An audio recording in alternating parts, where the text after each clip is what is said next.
রাজবাড়ীর কালুখালীতে ভুয়া পুলিশ আটক। রাকিবুল ইসলামের তথ্যচিত্রে বিস্তারিত দেখুন প্রতিবেদনে।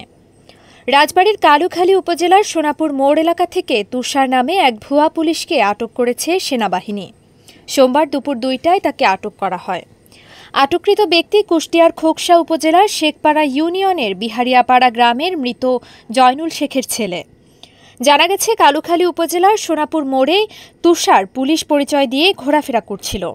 এ সময় তার গতিবিধি সন্দেহজনক হওয়ায় স্থানীয়রা তাকে ধাওয়া দিলে সে কালুখালী সেনা ক্যাম্পে আশ্রয় নেয়। পরে সেনাবাহিনী তাকে আটক করে জিজ্ঞাসাবাদ শেষে কালুখালী থানায় হস্তান্তর করে।